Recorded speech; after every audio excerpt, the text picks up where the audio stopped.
ఓం సాయిరాం. బాబా భక్తులందరికీ కూడా నమస్కారం అండి. అందరూ కూడా సుఖంగా సంతోషంగా ఎప్పుడూ కూడా ఆనందంగా ఉండాలి అని చెప్పి ఆ బాబాగారి తరపున నేను కూడా మనస్ఫూర్తిగా కోరుకుంటున్నాను. ఈరోజు బాబాగారు అందించే సందేశం ఏంటి అంటే కనుక, తల్లి నీ కన్నీళ్లకు ఫుల్ స్టాప్ పడే సమయం అయితే వచ్చేసింది. ఇక విజయం మొత్తం కూడా నీదే తల్లి. నువ్వు కోటేశ్వరుడిగా మారడం అయితే ఖచ్చితంగా జరిగి తీరుతుంది. ఇకపై నువ్వు నక్క తోక తొక్కినట్లే. కానీ ఒక శత్రు విషయంలో మాత్రం నువ్వు చాలా జాగ్రత్తగా ఉండి తీరాలి అని చెప్పి ఏదో తెలియని సందేశంతో బాబాగారు మన ముందుకు వచ్చారండి. మరి ఆ సందేశం ఏంటో మీరు పూర్తిగా తెలుసుకోవాలి అనుకుంటే ఫుల్ వీడియో చూడాల్సిందే. ఫుల్ వీడియో చూస్తేనే మీకు పూర్తిగా తెలుస్తుంది అనమాట. బాబాగారి మీద మీకు ఏమాత్రం నమ్మకం ఉన్నా కానీ వీడియోని చివరి వరకు చూసే ప్రయత్నం అయితే చేయండి. దానికంటే ముందు చాలామంది కూడా చెప్పుకోలేనటువంటి సమస్యలతోటి సతమతమైపోతూ వాటిని ఎలా తీర్చుకోవాలో తెలియక ఇబ్బంది పడిపోతూ ఉంటున్నారు. అటువంటి వారి కోసం శ్రీ షిరిడి సాయిబాబా ఆశీస్సులతో జ్యోతిషం చెప్పబడును గురూజీ శివరామరాజు గారు. Phone number 9959942255. మీకు ఎటువంటి సమస్యలున్న, భార్యాభర్తల మధ్య సమస్యలున్న, సంతాన సమస్యలున్న, స్త్రీ మరియు పురుషుల మధ్య వశీకరణ, భార్యాభర్తల మధ్య వశీకరణ, అలాగే మీకు కుటుంబ సమస్యలు ఏమైనా ఉన్నా కానీ, ఎటువంటి సమస్యలకైనా కానీ గురువుగారు తనకున్నటువంటి 50 సంవత్సరముల అనుభవంతో మీ సమస్యలను రోజులలోనే పరిష్కరిస్తారండి. మాకున్నటువంటి ఎన్నో రకాలైన సమస్యలను గురువుగారు చాలా చక్కగా పరిష్కరించారు. ఈ రోజున మేము సంతోషంగా ఆనందంగా ఉంటున్నాము అంటే దానికి కారణం ఈ గురువు గారే. అలాగే మాకు తెలిసిన వారిలో కూడా ఎంతో మంది యొక్క సమస్యలను గురువుగారు కొన్ని రోజులలోనే పరిష్కరించారు. అసలు ఆ పనులు జరగవు, ఈ సమస్యలు తీరవు అని అనుకున్నవి కూడా గురువుగారు చేసినటువంటి పూజల వల్ల అవి జరిగి ఆ సమస్యలు తీరి ఆనందంగా ఉంటున్నారు. మీరు కూడా ఈ నెంబర్కి వెంటనే కాంటాక్ట్ అవ్వండి. ఇక ఆలస్యం చేయకుండా మనం బాబాగారి యొక్క సందేశం ఏంటో తెలుసుకుందాం. తల్లి, ఎప్పుడూ కూడా కష్టాలు కన్నీళ్లతోటి అలసిపోయిన నీ మనసుకి ఒక ఉపశమనం లాంటి ఒక చల్లటి స్పర్శ అనేది తగలబోతోంది. అంటే నీ జీవితంలోకి సంతోషాలు ఆనందాలు అనేవి అడుగు పెట్టబోతున్నాయి. నువ్వు కోరుకున్నటువంటి కోరికలు నెరవేరబోతున్నాయి. నువ్వు మారాలి అనుకున్నటువంటి మనుషులు మారబోతున్నారు. నీకు ఉన్నటువంటి అనారోగ్య సమస్యలు అనేవి తీరబోతున్నాయి.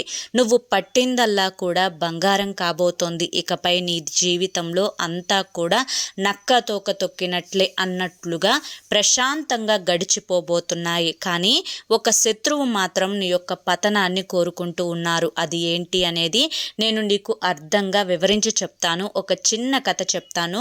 ఈ కథలో నేను నీకు చెప్పాలి అనుకున్నటువంటి మాటలు, అర్థాలు అన్నీ కూడా నీకు పూర్తిగా తెలిసిపోతాయి. ఒక ఊరిలో ఒక రైతు ఉన్నాడు. ఆ రైతుకి ఎన్నో కష్టాలు, ఎన్నో బాధలు, ఎన్నో సమస్యలు. చివరికి తనకున్నటువంటి పొలాన్ని కూడా అమ్మేసుకొని ఒకరి కింద కూలీకి వెళ్ళే అంత స్థాయికి దిగజారిపోయాడు. అయితే ప్రతిరోజు కూడా అతను కూలికి వెళ్తే రోజుకి రూపాయి వస్తుంది. అప్పటి రోజుల్లో రూపాయి అంటే చాలా విలువ. ఇప్పటి రోజుల్లో 100 రూపాయలు, 200, 350, రోజుకి 500, 600 అట్లా పనిని బట్టి తెచ్చుకునే వాళ్ళు కూడా ఉన్నారు. కానీ ఒకానొకప్పుడు 1 రూపాయికే పనికి వెళ్ళి ఉదయం వెళ్తే సాయంత్రానికి వచ్చేవారు. అయితే ఆ రూపాయి రోజు ఇంటికి వచ్చి దాచుకునేవాడు అనమాట. అలా ఒక 9 రోజులు గడిచిన తర్వాత ఆ డబ్బులు తీసి నా దగ్గర 9 రూపాయలు ఉన్నాయి అని చెప్పి సంతోషంగా ఉంటాడు. ఇక మనసులో అనుకుంటాడు, ఇలా రూపాయి ఎన్ని రోజులు కష్టపడితే నేను అనుకున్నటువంటి కోరికలు నెరవేరుతాయి. అంటే ప్రతి మనిషికి కూడా కోరికలు అనేవి సహజం కదా. అలాగే తనకి ఏవో చిన్న చిన్న కోరికలు, ఆశలు, సంతోషాలు ఉంటాయి కదా. అలాగే అతను ఆ విధంగా అనుకుంటూ ఆ డబ్బులు చూసుకుంటూ రోజు డబ్బాలో ఆ డబ్బులను చూసి సంతోషపడిపోతూ ఉండేవాడనమాట. అయితే ఒకరోజు తెల్లవారిన తర్వాత, అంటే 9 రూపాయలు లెక్క పెట్టుకున్న రోజు తెల్లవారుజామున ఆ ఇంటి పక్క నుండే ఒక అమ్మాయి వచ్చి, అన్న ఈరోజు పక్క పొలంలో పని చేయాల్సి ఉంది, మమ్మల్ని కూడా రమ్మని చెప్పారు, నిన్ను కూడా పిలవమని చెప్పారు, మాతో పాటు నువ్వు వస్తావా అంటే, సరే చెల్లి, ఈరోజు నాకు నేను వెళ్ళే దగ్గర పని లేదు, మీతో పాటు నేను వస్తాను అని చెప్పి చెప్తాడనమాట. ఇక ఆ అమ్మాయితో పాటు కలిసి ఇద్దరు కూడా వెళ్తారు. ఇక అన్నం తినే సమయం అయితే వస్తుంది కదా, మధ్యాహ్నం పూట పని చేసి బాగా ఆకలితోటి అన్నం తినటానికి కూర్చుంటారనమాట. అలా కూర్చునేటప్పుడు మంచి చెడు, కష్టం సుఖం అందరూ కూడా కలిసి చెప్పుకుంటారు. అలాగే ఆ అమ్మాయి కూడా చెప్తుందనమాట వాళ్ళ ఇంట్లో బాధలు అన్నీ. అప్పుడు ఇతను అడుగుతాడు ఈ రైతు, అదేంటమ్మా రోజు నాన్న పొలం వస్తాడు కదా, ఈరోజు రాలేదేంటమ్మా అని చెప్పంటే, అయ్యో అదేం లేదన్నా, నాన్నకు అస్సలు ఒంట్లో ఆరోగ్యం బాగాలేదు, ఒక్కసారి హాస్పిటల్కి తీసుకొని వెళ్ళి నాన్నను చూపించాలి, కానీ నా దగ్గరేమో 5 రూపాయలు మాత్రమే ఉన్నాయి, హాస్పిటల్కి వెళ్ళి చూపించాలి అంటే 15 రూపాయలన్నా ఉండాలి కనీసం, కానీ నా దగ్గర 5 రూపాయలు మాత్రమే ఉన్నాయి అని చెప్పి చెప్తాడనమాట. చెప్తుంది ఆ అమ్మాయి అతనితోటి. అప్పుడు ఆ రైతు అంటాడు, అయ్యో అదేంటమ్మా, బాబాయ్కి బాగోలేకపోతే అలా సైలెంట్గా ఉంటే ఎలా, నా దగ్గర 9 రూపాయలు ఉన్నాయి, ఈరోజు పనికి వచ్చాను కదా, ఈరోజు పనితో కలిపి నాకు 10 రూపాయలు అవుతాయి, సాయంత్రం ఇంటికి వచ్చి నా దగ్గర ఉన్న 10 రూపాయలు నీ దగ్గర ఉన్న 5 రూపాయలు 15 రూపాయలు తీసుకొని రేపొద్దున్న నాన్నని తీసుకొని హాస్పిటల్కి వెళ్ళి చూయించుకొనిరా అని చెప్పి చెప్తాడనమాట. ఇక ఆ అమ్మాయి చేసేదేమీ లేక ఎందుకులే అని మాట వరుసకి అన్నా కూడా ఒకసారి ఆ రైతు బలవంతం చేయడంతో సరే అని చెప్పి ఒప్పుకొని తెల్లవారే ఇంకా అతని ఇంటికి వచ్చి ఆ 10 రూపాయలు తీసుకొని ఆ అమ్మాయి దగ్గర ఉన్నటువంటి 5 రూపాయలతోటి కలుపుకొని 15 రూపాయలు తీసుకొని వాళ్ళ నాన్నని తీసుకొని హాస్పిటల్కి వెళ్తుంది. ఇక తర్వాత ఆ రైతు అనుకుంటాడు, ఉన్న డబ్బులు అమ్మాయి తీసుకుంది, ఇస్తుందిలే, అయితే ప్రస్తుతానికైతే ఏ పని కూడా లేదు, బయటంతా మబ్బులు పట్టేశాయి, కాసేపట్లో వర్షం పడేటట్లుగా ఉంది, ఈ వర్షానికి పండిన పంటలు కూడా పాడైపోయేటట్లుగా ఉన్నాయి, రేపటి నుంచి పనులు కూడా ఉండవేమో, చేతిలో రూపాయి లేకుండా తుడిచిపెట్టి ఇచ్చేశాను, ఇక నాకు ఎలా జరుగుతుందో ఏమో అని చెప్పి దిగులుగా ఆలోచిస్తూ ఉన్న సమయంలోనే ఒక పెద్ద వర్షం అయితే స్టార్ట్ అవుతుందన్నమాట. ఆ పెద్ద వర్షాన్ని చూసి ఇంకాస్త భయపడిపోతూ ఉంటాడు. అదే వర్షంలో ఒక అతను గొడుగు వేసుకొని ఈ రైతు ఇంటికి వచ్చి, నిన్ను జమీందారు గారు వెంటనే రమ్మన్నారు అని చెప్పి చెప్తాడు. అయ్యో ఇంత వానలో నన్ను రమ్మన్నారా, ఏం పనుందో ఏమో అని చెప్పి ఈ రైతు ఇంటికి తాళం వేసేసుకొని గొడుగు వేసుకొని జమీందారు ఇంటికి బయలుదేరతాడు. ఇక జమీందారు అతనిది చూసిన తర్వాత, అతని పేరు సాంబశివ అనమాట. సాంబశివ పక్క ఊరికి వేరే వాళ్ళని తీసుకువెళ్ళి వదిలిపెట్టి రావాలి, వాళ్ళు ఈరోజు అర్జెంటుగా ఆ ఊరు చేరుకోవాలి, కానీ ప్రయాణం చేయడానికి ఏవి కూడా అందుబాటులో లేవు, కాబట్టి నా యొక్క ఎద్దుల బండి ఇస్తాను, ఆ ఎద్దుల బండి మీద వారిని పక్క ఊరికి చేర్చిరా, ఈ యొక్క వర్షం అనేది బాగా ఎక్కువగా పడుతుంది కాబట్టి జాగ్రత్తగా తీసుకొని వెళ్ళినందుకు నీకు నేను 10 రూపాయలు ఇస్తాను అని చెప్పి చెప్తాడు. ఇక ఒక్కసారిగా 10 రోజులు చేసే ఆ 10 రూపాయలు ఒక్క రోజులో వస్తున్నాయంటే మరి అతను కాదనలేక సరే అని చెప్పి ఒప్పుకొని వాళ్ళని తీసుకొని వెళ్తూ ఉంటాడనమాట. ఇక దారిలో పెద్ద వాన, వర్షం, గాలి, చెట్లు పడిపోవడం, ఒక తుఫాను వాతావరణం లాగా అనిపిస్తుంది అనమాట. అయితే ఉన్నట్టుండి ఈ యొక్క ఎద్దుల బండిలో ఒక చక్రం అయితే ఒక గుంటలో ఇరుక్కుపోతుంది. ఆ గుంటలో ఇరుక్కుపోతే ఒక్కడు కూడా నెట్టలేకపోతాడు. చాలాసేపు ప్రయత్నిస్తాడు, ఆ బండిలో వాళ్ళు కూడా దిగి నెడతారు, అయినా కానీ ఆ చక్రం ఆ బురదలో నుంచి బయటకు రాదనమాట. ఇక తర్వాత అటు నుంచి ఒక స్వామీజీ కాషాయ రంగు వస్త్రాలు వేసుకొని అతనికి వచ్చి, అంటే ఏంటి చక్రం ఇరుక్కుపోయినట్లుంది అని చెప్పి ఒక చెయ్యి వేసి ఒక నెట్టంగానే ఆ గుంటలో ఉన్నటువంటి చక్రం ఒక్క దెబ్బకు బయటకు వస్తుందన్నమాట. అప్పుడు, ఎవరు స్వామి మీరు, ఇంత వర్షంలో ఇటు వచ్చారు, మేము దాదాపుగా 10 నిమిషాల నుంచి ఇది తీసే ప్రయత్నం చేస్తున్నాము, అయినా కూడా ఇది బయటికి రాలేదు, మీరు ఒక్క చెయ్యి వేసి నెట్టంగానే బయటికి వచ్చేసింది, చాలా ఆశ్చర్యంగా అనిపించింది, మీరు ఇంత వానలో ఎక్కడికి వెళ్తున్నారు, సరే మా బండిలో కూర్చోండి, మిమ్మల్ని వదిలిపెడతాము అని చెప్పి చెప్తాడనమాట రైతు. ఇక అలాగే ఆ స్వామీజీ కూడా ఆ బండి ఎక్కుతాడు. అయితే ఇంత వర్షంలో వెళ్తున్నారు ఏంటయ్యా అని అంటే, ఇక ఆ రైతు కష్టం సుఖం బాధలు అన్నీ కూడా చెప్పుకొని, ఏంటో స్వామి నా జీవితం ఇలా అయిపోయింది, ఉన్న పొలం కాస్త అమ్ముకున్నాను, ఈ రోజున పని చేస్తే కానీ నా దగ్గర డబ్బులు లేవు, ఉన్న డబ్బులన్నీ కూడా మా ఇంటి దగ్గర ఒక చెల్లి ఉంటే వాళ్ళ నాన్నకు ఆరోగ్యం బాగాలేకపోతే అతనికి ఇచ్చేశాను, ఇప్పుడు నా దగ్గర ఈ 10 రూపాయలు వస్తాయన్న ఉద్దేశంతో ప్రాణానికి కూడా తెగించి ఈ ఒక ఊరు నుంచి మరొక ఊరు వీరిని చేర్చడానికి ఒప్పుకున్నాను, నాకు ఒక్కొక్కసారి అనిపిస్తూ ఉంటుంది ఇన్ని కష్టాలు, ఇన్ని బాధలు, ఇన్ని సమస్యలు ఇవన్నీ కూడా డబ్బు లేకే కదా స్వామి వస్తుంది, నా జీవితం అంతా కూడా ఇలా దరిద్రపు జీవితంగా అయిపోయింది, చేతిలోకి ఇలా డబ్బు వస్తుందో లేదో ఏదో ఒక రూపంగా ఏదో ఒక కారణంగా ఆ డబ్బైతే ఖర్చు అయిపోతూ ఉంది. నేను ఒక 10 రోజులు 20 రోజులు ఇంట్లో నుంచి కదలకుండా ప్రశాంతంగా బ్రతుకుదాము అంటే లేదు. ఇప్పుడు చూశారు కదా, మరి ఇంత వానలో కూడా డబ్బు కోసం రావాల్సి వచ్చింది. నా అంత దరిద్రుడు ఇంకొకడు ఉండడేమో అనిపిస్తూ ఉంటుంది స్వామి అప్పుడప్పుడు నాకు అని చెప్తే, అసలు దేవుడు ఉన్నాడా లేడా, ఉంటే నాకే ఎందుకు ఇన్ని కష్టాలు అని చెప్పి కొంచెం బాధపడతాడనమాట రైతు ఆ స్వామితోటి చెప్పి. అయ్యో అదేంటయ్యా అంత మాట అంటావు, ఒక పక్క ఇంత వర్షంలో కూడా నీకు పని దొరికింది, ఆ డబ్బులు నీ దగ్గర లేని సమయంలోనే నీకు ఒకేసారి 10 రోజులకు చేసినటువంటి డబ్బు ఇస్తాము అని చెప్పి అంత వానలో కూడా నీకు జమీందారు దగ్గర నుంచి పిలుపు వచ్చింది అంటే అది దేవుని నిర్ణయం కాదా? అలాగే ఇప్పుడు నువ్వు ఇంటి దగ్గర ఉన్నటువంటి ఒక బాబాయికి డబ్బులు ఇచ్చి సహాయం చేశాను అన్నావు, అప్పుడు దేవుడు నీ రూపంలో ఆ అమ్మాయికి డబ్బులు ఇప్పించేలా చేశాడు. అది దేవుడు చేసిన సహాయం కాదా? ఇప్పుడు ఏదైనా కానీ కాస్తంత నువ్వు ప్రశాంతంగా ఉంటున్నావు, 1 రూపాయి అటు వెళ్ళింది, 1 రూపాయి ఇటు వచ్చే మార్గం కనిపించింది అంటే అది దైవ సంకేతం కాదా? ఎప్పుడైనా ఏ కారణం చేతైనా నువ్వు మనసులో బాధ ఉన్నా, నీకు మనసులో బాధ తీర్చాలి అన్నా వెంటనే సాక్షాత్తు భగవంతుడు ఆ రూపంలో వచ్చి నీకు సహాయం చేయడు, ఏదో ఒక రూపంలో సహాయం చేస్తారు. అంతెందుకు, ఇప్పుడు నీకు బండి చక్రం బురదలో ఇరుక్కుపోయింది, నేనొచ్చి సహాయం చేశాను, ఇప్పుడు నా రూపంలో దేవుడు వచ్చినట్లు కాదా? ఇలా ఏదో ఒక సమయంలో, కష్ట సమయంలో నీకు ఒక సహాయం అందుతుంది అంటే అది భగవంతుని సంకల్పమే, ఆ రూపంలో భగవంతుడు వచ్చినట్లే.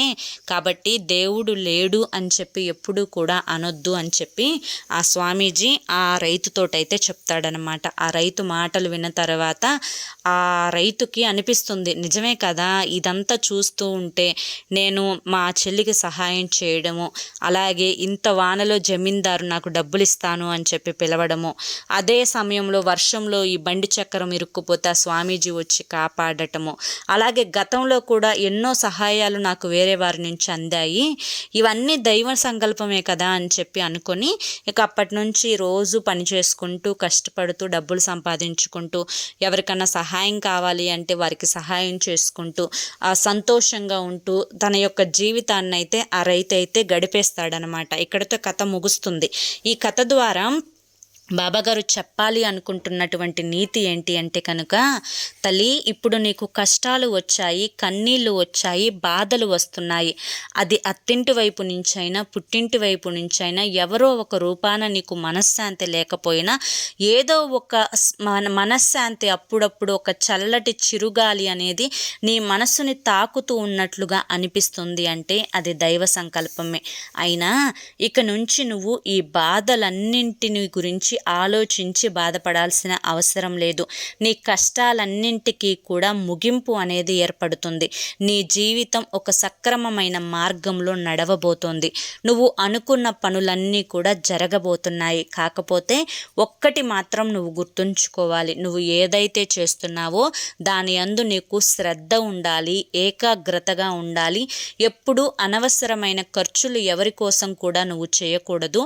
అలాగే నీకు ఉన్నంతలో నువ్వు పేదవారికి, కష్టాల్లో ఉన్నవారికి సహాయం చేయాలి. ఎప్పుడూ మనసుని సంతోషంగా ఉంచుకోవాలి, ప్రశాంతంగా ఉంచుకోవాలి.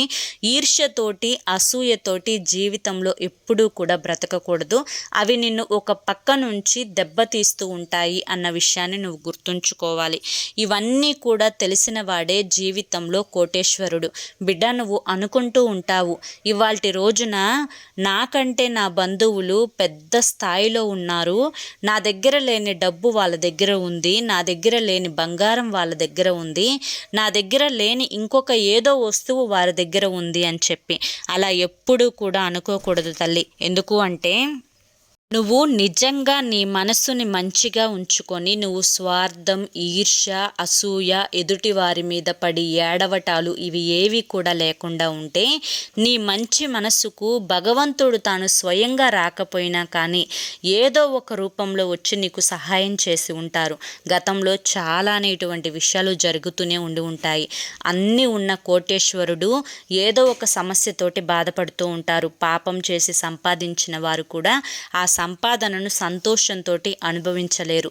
ఏ రోజుకి ఆ రోజు కష్టపడి ఒక 100 రూపాయలు తెచ్చుకొని అదే 100 రూపాయలతో రోజును గడుపుకునేవాడు మాత్రం సంతోషంగా బ్రతుకుతాడు.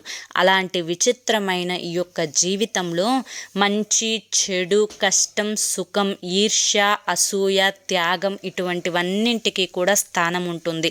కాబట్టి దేనిని చూసి నువ్వు ఉలిక్కి పడాల్సిన అవసరం లేదు తల్లి. కానీ కొంతమంది శత్రువుల విషయంలో మాత్రం చాలా జాగ్రత్తగా ఉండాలి. నువ్వు మంచిగా ఉంటే సరిపోదు, పక్కవారు కూడా మంచిగానే ఉండాలి. కానీ కొంతమంది శత్రువులు ఎవరైతే నీ బంధువులలో ఉన్నారో వారు నీ యొక్క తప్పిదం ఏమీ లేకుండానే నీ యొక్క పతనం కోసం ఎదురు చూస్తూ ఉన్నారు. నువ్వు ఎప్పుడు ఎలా ఏ విధంగా పతనం అవుతావా అని చెప్పి 1000 కళ్ళతోటి చూస్తూ ఉన్నారు. నిన్ను ఎలా కష్టపెట్టాలా, ఏ మాటలు మాట్లాడాలా, ఏ మాటలు మాట్లాడితే నీకు తగులుతాయా, ఆ మాటలను మళ్ళీ నువ్వు ఆలోచించుకొని బాధపడి కృంగిపోతావు. ఇలా ఇండైరెక్ట్గా డైరెక్ట్గా అన్ని రకాలుగా కూడా నీ మీద బాణాలు వెయ్యాలి అని చెప్పి చూస్తూ ఉన్నారు. ఇటువంటి వారు నీ చుట్టుపక్కల నీ బంధువులలోనే ఉన్నారు. కాబట్టి శత్రువు మాటలు అనేవి ఎప్పుడూ కూడా నీకు వ్యతిరేకంగానే ఉంటాయి అని చెప్పి నీకు ముందుగానే తెలుసు.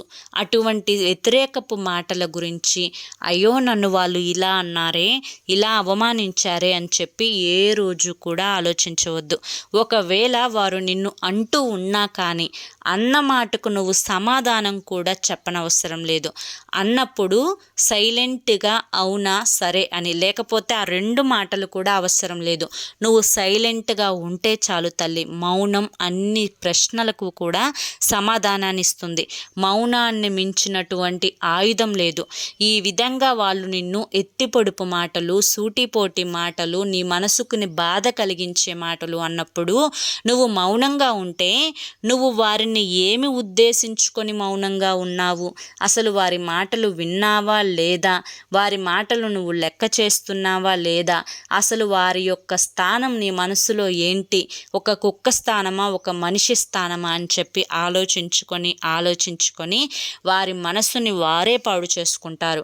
కాబట్టి నువ్వు ఎప్పుడూ కూడా నీ శత్రువుల గురించి కలలో కూడా ఆలోచించవద్దు. ఎందుకంటే నీ మనసులోకి వచ్చి నీ యొక్క ఆలోచనలో నుంచునే స్థాయి కూడా వారికి లేదు అని చెప్పి నువ్వు గమనించాలి. బిడ్డ, ఎప్పుడైనా కానీ మనం ఎంత మంచి చేసినా కూడా అవతలి వారు మన పతనాన్ని కోరుకుంటున్నారో అటువంటి వారు నాగుపాము లాంటి వారు. అటువంటి వారితో దూరంగా ఉండాలి. ఒక పూట ఉన్నా లేకపోయినా, ఒక పూట తిన్నా తినకపోయినా ప్రశాంతంగానైనా నిద్రపోవచ్చు. కానీ వీరి గురించి ఆలోచించుకుంటూ, వీరి గురించి మాట్లాడుకుంటూ, వాళ్ళు నన్ను అప్పుడు ఇలా అన్నారు, ఇప్పుడు ఇలా అన్నారు అని తవ్వుకుంటూ అన్నమాటకి సమాధానం చెప్పాలి అని చెప్పి, ఏమి సమాధానం చెప్పాలా అని చెప్పి ఆలోచించుకుంటూ ఇలా నీ మెదడుని పాడు చేసుకోవాల్సిన అవసరం లేదు. ఎందుకంటే వీటన్నింటి వల్ల నీ మనస్సుని నువ్వు పాడు చేసుకోవడమే. నువ్వు పాజిటివ్గా ఆలోచించావు అంటే నీ మనసు అంతా కూడా పాజిటివ్ అవుతుంది. ఆ రోజంతా కూడా నీకు సంతోషంగా ఉంటుంది. ఆ రోజు చేసే పనులన్నీ కూడా నీకు ప్రశాంతంగా గడిచిపోతాయి. అలాగే నువ్వు కోపాన్ని కనుక మనసులోకి తెచ్చుకుంటే రోజంతా కోపంతో ఊగిపోతూనే ఉంటావు. రోజంతా కూడా నీ చేసే పనుల్లో ఈ కోపం ఆటంకంగానే నిలబడుతుంది. అలాగే ఈ కోపాన్ని చూసి చుట్టుపక్కల వాళ్ళు నానా రకాలుగా అనుకుంటారు. కాబట్టి కోపం కూడా ఎందుకు కూడా పనికిరాదు అన్న విషయాన్ని గుర్తుంచుకో బిడ్డ. ఏదైనా కానీ మన యొక్క స్వభావాన్ని బట్టి మన మనస్సు అనేది ఆధారపడి ఉంటుంది. మన మనస్సుని బట్టి మన ఆరోగ్యం అనేది ఆధారపడి ఉంటుంది. కాబట్టి పెద్ద వాళ్ళు కూడా చెప్పేది నీకు, నువ్వు ప్రశాంతంగా ఉండు, దేని గురించి ఆలోచించకు, ఆనందంగా ఉండు, ఎక్కడివక్కడ వదిలేసాయి. ఒకవేళ కష్టాన్ని కలిగించే మాటలుంటే అవి ఆ క్షణంలోనే, మరుక్షణంలోనే నువ్వు మర్చిపోవాలి. మైండ్ని ఫ్రెష్గా ఉండే ప్రయత్నం చేసుకోవాలి. కాబట్టి ఇలా ఉంటే మాత్రం నీ యొక్క జీవితం నక్కతోక తొక్కినట్లే అవుతుంది. ఏ మనిషి అయితే పాజిటివ్గా ఉంటారో ఆ మనిషి జీవితంలోకి లక్ష్మీదేవి అడుగు పెడుతుంది, కోరిన కోరికలను తీరుస్తుంది.